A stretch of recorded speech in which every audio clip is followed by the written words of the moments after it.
소개하겠습니다. 오랜만에 가족들이 다 모여서 식사를 하고 있었습니다. 참 사람 인생 모르는 일이라고 내가 일이 될지 어찌 알았겠니.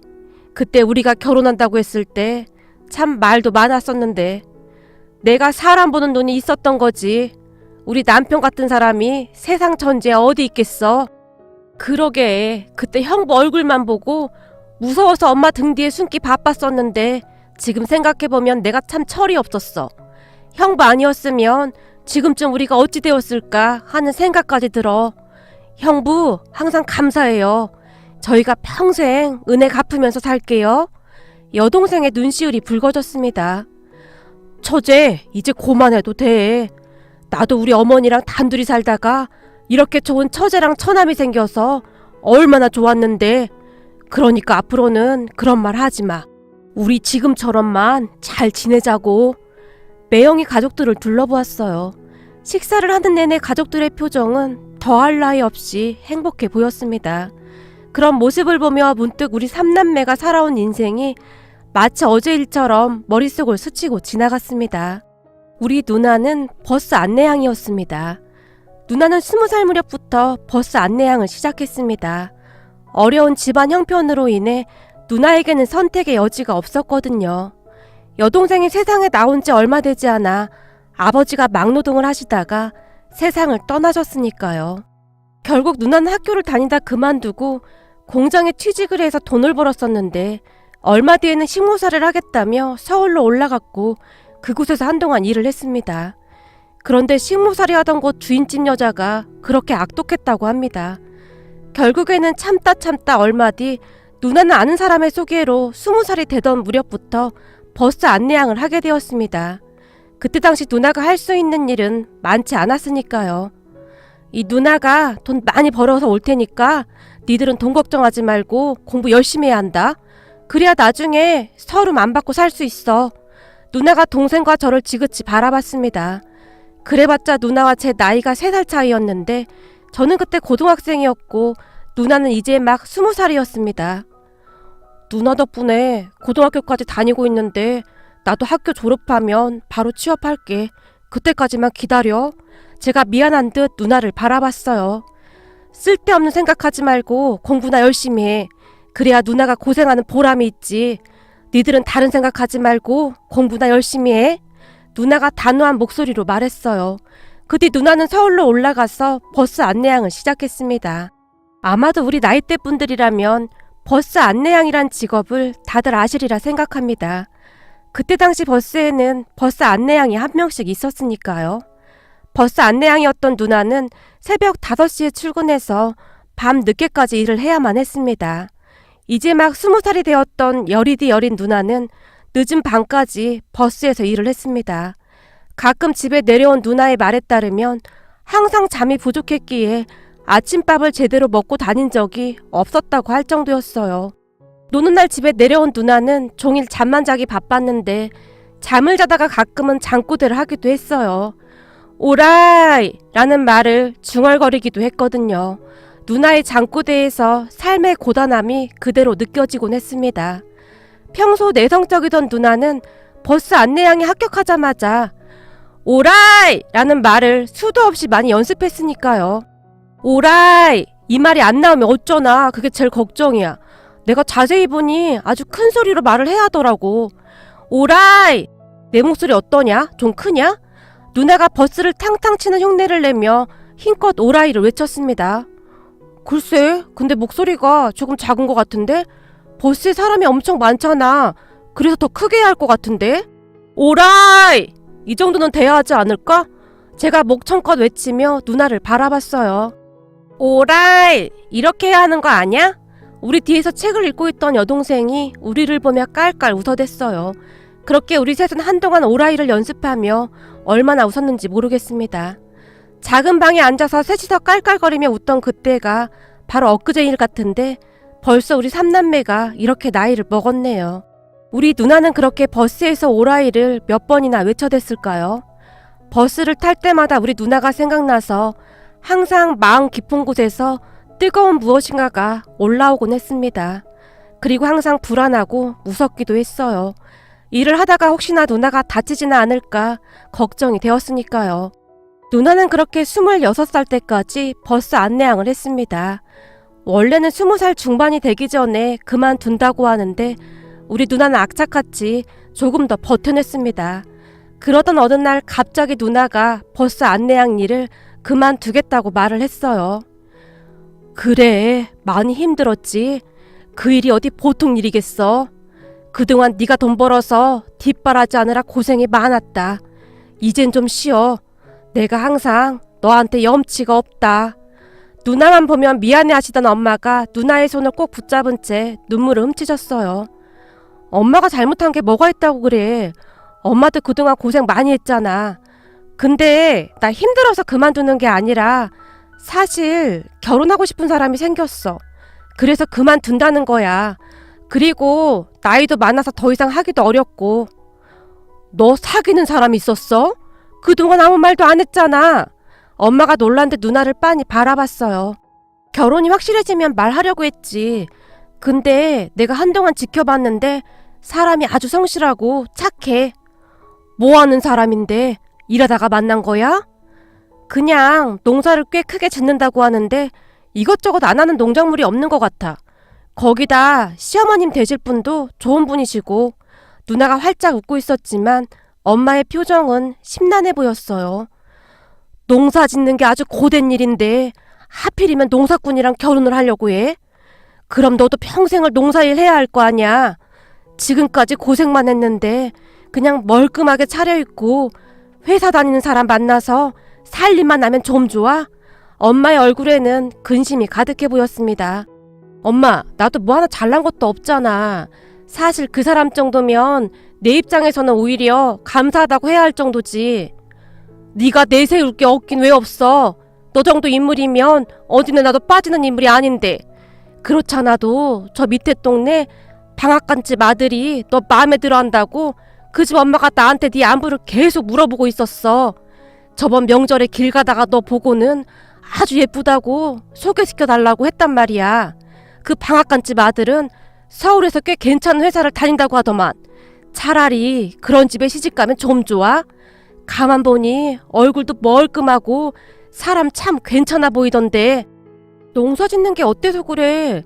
난 그렇게 멀끔하게 생긴 사람 별로더라고. 남자답게 생긴 사람이 좋아. 기생오라비처럼 생긴 사람 진짜 별로야. 누나는 이미 결정을 한 것인지 그 어느 때보다 단호했어요. 근데 어떻게 만난 거야? 옆에서 듣고만 있던 제가 누나를 바라봤어요. 사실 그 사람 어머님이 주선해서 만나게 됐어. 라는 말을 시작으로 누나가 이야기를 시작했습니다. 누나의 말을 대략 정리해보면 이랬습니다. 버스에서 하루 종일 오라이를 외치며 바쁘게 일을 하고 있던 어느 날 우리 엄마 연세쯤 되어 보이는 아주머니 한 분이 버스에 타셨다는데요. 그런데 그분은 평소에도 버스를 자주 타시던 분이셨답니다. 누나뿐만 아니라 버스 기사도 그 아주머니를 다 알 정도였다고 하고요. 그랬던 이유가 있었는데요. 그 아주머니의 체구가 굉장히 작았다는데 항상 짐을 바리바리 들고 타셨답니다. 아유, 오늘도 한 짐 가지고 타는구만. 저번에는 김치 냄새를 풍기더니 오늘은 또 뭔 짐이 이렇게 많아 그래? 버스기사 아저씨가 아주머니를 보며 투덜거리기 일쑤였답니다. 하지만 누나는 항상 그렇듯 방긋 웃으며 아주머니에게 인사를 했다고 하네요. 아주머니, 오늘도 가시는 거예요? 오늘도 짐이 많으시네요. 제가 좀 들어드릴게요. 여기 앉으세요. 고마워, 김양. 내가 김양만 보면 하루 종일 기분이 좋아. 정말요? 저도 아주머니만 보면 우리 엄마 생각이 나서 기분이 좋아요. 그리고 저번에 주신 멸치조림이랑 볶음김치는 정말 잘 먹었어요. 너무 맛있는 거 있죠? 우리 엄마도 볶음김치 잘 하시는데 엄마 생각이 났어요. 그 아주머니는 일주일에 몇 번씩 짐을 바리바리 싸서 친정 어머님을 뵈러 가시곤 했다는데요. 아주머니의 남동생 내외가 어머님을 모시고 계셨기에 미안한 마음에 늘 그렇듯 어머님께서 좋아하시는 반찬이나 먹을 것들을 가지고 자주 찾아뵙는다고 했어요. 그러다가 누나랑 가까워지게 되었는데 누나가 항상 상냥하게 인사해주고 짐도 들어드리고 해서 누나를 예쁘게 보셨다고 합니다. 그 뒤 누나에게 가끔 반찬도 싸다 주시고 과일도 주시고 그랬다고 하네요. 누나도 그런 아주머니가 싫지 않았기에 친하게 지냈고요. 그런데 그 아주머니에게는 다 계획이 있었던 것 같습니다. 아주머니에게는 농사를 짓는 아들이 한 명 있었다는데 그 아들과 우리 누나를 이어주기 위해 그렇게 애를 썼던 모양입니다. 그날도 여느 날과 마찬가지로 누나가 아주머니와 반갑게 인사를 나눴다는데요. 저기 김양, 혹시 사귀는 사람 있어? 저요? 아니요. 새벽 5시에 출근해서 밤늦게까지 일하는데 제가 누굴 사귀겠어요? 누나가 수줍게 웃었다고 하네요. 그래? 그럼 아주 잘 됐네. 저기 말이야, 왜 나한테 아들이 하나 있다고 했잖아. 네, 아드님 착하다고 입이 닳도록 말씀하셨잖아요. 그때까지 아주머니의 마음을 눈치채지 못한 듯 누나가 빙그레 웃었다는데요.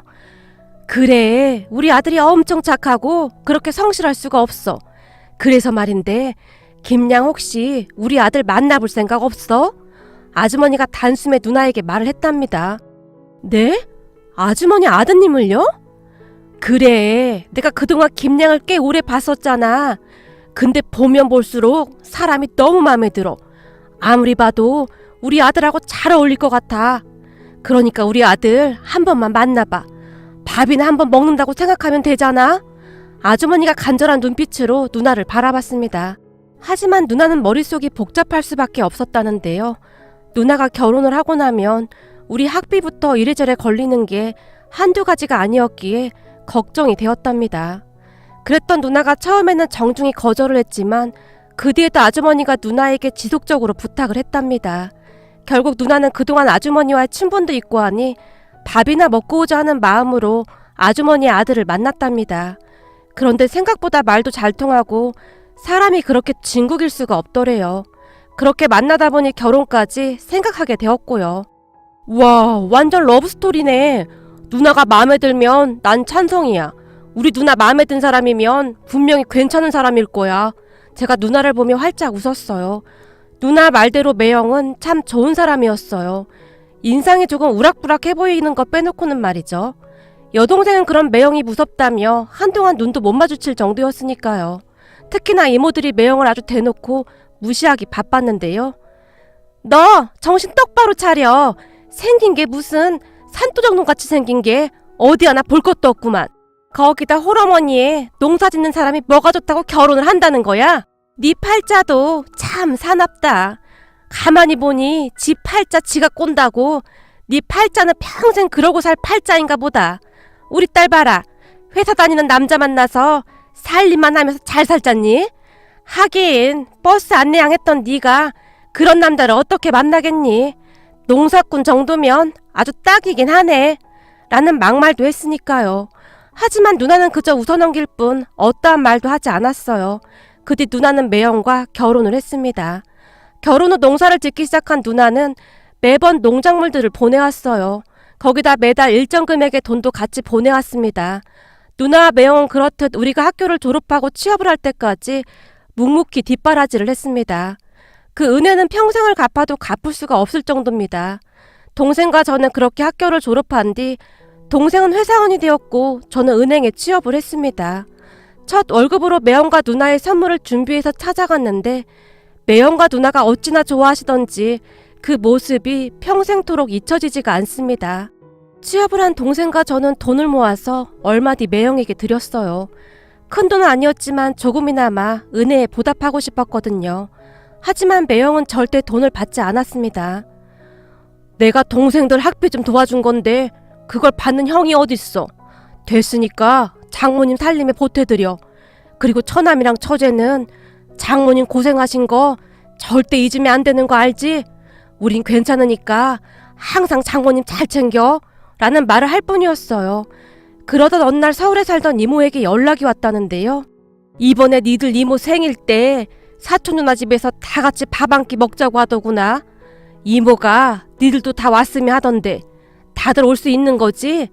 엄마가 제 눈치를 보며 물었어요. 우린 안 가. 이모가 우릴 왜 부르겠어? 가봤자 또 우리 누나랑 매형한테 말이나 함부로 하겠지. 이모는 도대체 왜 그러는지 모르겠어.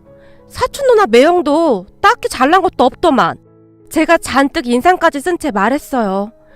그럼 엄마 혼자 가란 말이야? 그건 좀 그렇잖아. 내가 자식이 없는 것도 아니고. 그리고 니들 이모가 그러는 거 하루 이틀도 아니고 그냥 모른 척해. 엄마가 계속해서 제게 부탁을 했어요. 그런 엄마의 부탁에 결국 우리 삼남매는 선물까지 준비해서 사촌 누나 집으로 갔습니다. 우리 사이가 내 생일이라고 이렇게나 많이 준비하지 않았겠어? 많이들 먹어. 특히 순복이 너는 시골에서 농사 짓느라 이런 거 한 번도 못 봤지? 이게 요즘 새로 나온 방울토마토라는 건데 엄청 비싼 거야. 조그만한 게 맛도 좋고 먹기도 편하고 아주 좋아. 내가 이걸 좋아한다고 하니까 우리 사이가 자주 사다 주지 뭐야. 자, 너도 하나 먹어봐. 이모가 누나에게 방울토마토를 건넸어요. 진짜 맛있네요. 그동안 큰 토마토만 먹어봤었는데 이런 것도 있었구나. 누나가 신기한 듯 방울토마토를 바라봤어요. 그지? 이런 건 그런 시골에서 보기 힘들긴 하겠다. 역시나 이모는 우리를 실망시키지 않았는데요. 밥을 먹는 내내 사촌 누나 부부 자랑을 하면서 은근슬쩍 우리 누나 부부를 무시하는 말을 서슴지 않았거든요. 그렇게 식사를 끝내고 사촌 누나 집을 나서면서 제가 엄마에게 짜증을 냈습니다. 이러니까 내가 오고 싶지가 않은 거야. 엄마는 이 먼 곳까지 굳이 왜 우리를 데리고 오는 거냐고. 암튼 이모 진짜 마음에 안 들어. 미안하다. 그래도 가족이잖니. 이모가 말은 그렇게 해도 나쁜 사람은 아니니까 니들이 이해 좀 해. 엄마가 안절부절 못한 채 우리를 바라봤어요. 그런데 그날 이모의 생일잔치로 인해 엄청난 일이 일어났습니다. 참 사람 인생이라는 것이 어떻게 될지 아무도 모른다고 했던가요? 평소 많이 똑똑하고 눈썰미가 좋았던 누나는 그날 생일상 위에 올라왔던 방울토마토를 유심히 눈여겨보고 있었던 모양입니다. 그러니까 방울토마토가 누나의 머릿속을 번뜩하고 스쳐 지나갔던 것이죠. 그때 집으로 돌아간 누나는 매형을 붙들고 방울토마토 농사를 지어보자고 설득하기 시작했습니다. 처음에는 매형이 펄쩍펄쩍 뛰었지만 누나는 쉼없이 방울토마토에 대해 공부를 하기 시작했습니다. 그때쯤 제게도 수시로 전화를 해서는 지금 백화점에 방울토마토 가격이 얼마인지 확인 좀 해줘봐 부터 시작해서 이것저것 많이도 물어봤어요. 그렇게 방울토마토에 빠져 살던 누나는 매형을 꼬셔서 방울토마토 농사 짓는 곳을 직접 방문까지 할 정도로 열성적이었어요. 그러던 어느 날은 누나가 제게 연락을 했었는데요. 우리 당분간 그 방울토마토 짓는 곳에 가서 직접 배워볼까 해. 그 사장님이 그러는데 이거 잘만 하면 돈이 어마어마하게 된다고 하더라고. 여기서 농사 져봐야 항상 거기서 거기고 가서 배워보려고 이참에 방울토마토로 바꿔보려고. 누나는 그저 무덤덤히 말하는 듯 했지만 제 입장에서는 걱정이 될 수밖에 없었어요. 누나, 근데 잘 알아보고 하는 거 맞는 거지? 물론 누나가 잘 알아봤겠지만 내 입장에서는 걱정이 되는 건 사실이야. 제가 걱정스레 말을 꺼냈어요. 걱정 마. 우리가 그 사장님한테 가서 방울토마토 재배 방법 좀 알려달라고 얼마나 졸랐는지 몰라. 가서 일도 도와드리고 말도 마라. 그랬더니 사장님이 마음을 열더라고. 지금은 엄청 잘 도와주셔. 내가 인복은 있나 보다. 참 좋은 분이셔. 그 사장님 눈에 들기 위해 얼마나 많은 노력을 했을지 안 봐도 눈앞에 그 모습이 그려질 정도였습니다. 우리 누나라면 그러고도 남았을 테니까요. 그 뒤 누나와 매형은 그 방울토마토 재배 농장에 가서 일꾼으로 일하면서 재배 방법을 배워나갔습니다. 우리 누나가 얼마나 꼼꼼하냐면요. 그 줄쳐진 공책에 사장님이 말씀해주신 것들을 어찌나 꼼꼼히 메모를 해뒀던지 공책을 보던 제 눈시울이 붉어질 정도였습니다. 낮에는 종일 일을 하고 밤에는 잠도 설친 채 그렇게 정리를 했더라고요. 아버지가 일찍 돌아가시고 엄마와 함께 우리 가족을 책임져야 했던 누나는 항상 절박한 심정으로 세상과 맞서곤 했었으니까요.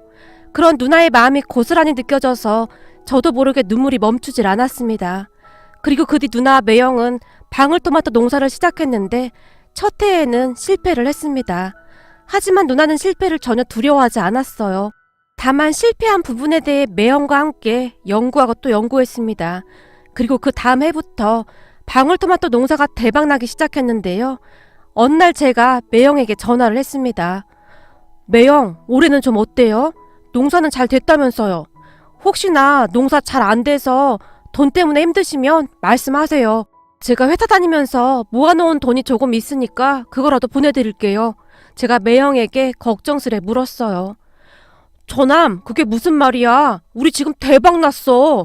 내가 처남한테만 말하는 건데 차 한 대에 가득 실어 보내면 승용차 한 대값 뽑을 정도 돈이 생긴다니까? 이거 완전 노다지야, 노다지. 처남, 이렇게 몇 년만 하면 우리 서울에 빌딩도 세우겠어. 누나 말 안 들었으면 어쩔 뻔했어. 우리 마누라가 복덩이야, 복덩이. 매형의 목소리가 춤을 추고 있었습니다. 정말요? 잘 됐네요. 정말 축하드려요. 그때 당시에는 방울토마토 농사 짓는 사람이 많지 않았습니다. 그래서 방울토마토를 엄청 비싼 가격에 팔 수가 있었거든요. 누나와 매형은 그렇게 꽤 큰 돈을 벌었습니다. 그러던 어느 날 제가 누나에게 전화를 했어요. 누나, 내가 우리 은행 동료한테 들어보니 그 사람 집 근처에 상가가 싸게 나왔다고 하던데 돈 묵혀두지 말고 상가 같은 거 하나 사둬봐. 그래도 여기가 서울이라 나중에 많이 오를 거라고 하더라고. 그래? 그렇긴 하네. 가지고 있으면 쓰기밖에 더 하겠어? 네가 은행 다니니까 그쪽으론 더 잘 알겠지. 네 매형한테 한번 물어볼게. 누나가 큰 관심을 보였습니다. 제가 보기에 우리 누나는 돈복을 타고난 듯 했어요. 그때 누나가 헐값에 샀던 그 상가가 한참 후에 다시 한번 대박을 쳤거든요. 그렇게 우리 누나는 소위 말하는 건물주가 되어 벼락부자가 되었습니다. 참 재미있는 게 말이죠. 우리 누나 부부가 벼락부자가 된 것을 보며 이모가 땅이 꺼져라 한숨을 쉬었어요. 아유, 사람 팔자 모른다더니 그 농사꾼들이 벼락부자가 될지 누가 알았겠어. 그때 내가 괜히 방울토마토 얘기를 꺼내서는 라고 이모가 말을 아꼈는데요. 이모가 얼마나 배가 아팠을지 눈에 훤하더라고요. 그 모습을 보며 엄마가 더욱 의기양양해졌는데요. 그때 그 방앗간집 아들하고 결혼했으면 어쩔 뻔했어. 그 집 아들 생긴 게 곱상하니 생겨서 허구한 날 바람이나 피고 다닌다고 하더구나. 내가 사람 보는 눈이 이렇게 없어. 엄마가 미안한 듯 매형을 바라봤어요. 거봐, 내가 뭘 했어. 우리 남편처럼 듬직하고 착한 사람이 최고야. 누나가 다시 한번 매형을 치켜 세웠어요. 당신 덕분에 잘 된 거지. 이게 어디 내가 잘나서 그리 된 건가? 매형이 쑥스럽다는 듯이 누나를 말렸어요. 그렇게 우리 가족은 한동안 도란도란 이야기를 나눴는데요. 분명 얼마 지나지 않은 것 같은데 세월이 어찌나 쏜살같이 지나간 것인지 모르겠습니다. 우리 삼남매는 아직도 그때 그 추억이 떠오르곤 하는데요.